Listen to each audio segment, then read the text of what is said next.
कस्तो गर्मी छ यार। जियोस् फ्यान त चलिरहेको नि।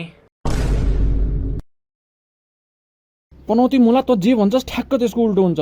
हावा त्यस्तो कहिले भा? हेर मैले नयाँ फोन लिएँ। वाह यस्तै फोन मलाई नि चाहिएको थियो, यो धेरै वर्ष टिक्छ नि। ल के भयो, खुल्दैन त। हेर है त्यो गिलास फुट्यो भने मार्छन्। त चिन्ता नगर न, यत्तिकै टेन्सन लिन्छ। मेरो हातमा परेको कुरालाई केही नि हुँदैन, केही नि। के रा बाइकको साँचो खोजेर एउटा ठाउँमा अर्जेन्ट जानु छ, कता गयो? ए त्यो मैले लिएको थिएँ ला, तँसँग छ? सोधेर लिनु पर्दैन, म यति खोजेर थिएँ। के भयो त, तेरो बाइक कसैले चोर्ने होइन?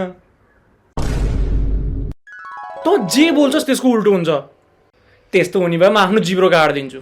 भने चाहिँ त काट्दैनस्, त उल्टो बोल्छस्। म सुल्टो बोल्छु, त उल्टो बोल्छस्। म उल्टो बोल्छु, ल देख्यो भने कि होइन? अब के पनि नबोल त।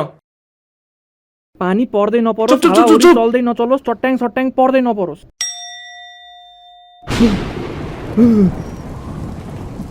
मैले भने हो कि होइन? यो कसरी भइरह? तैँले गर्दा भयो यो। जियोस् लाइन त गएको छैन नि। चुप।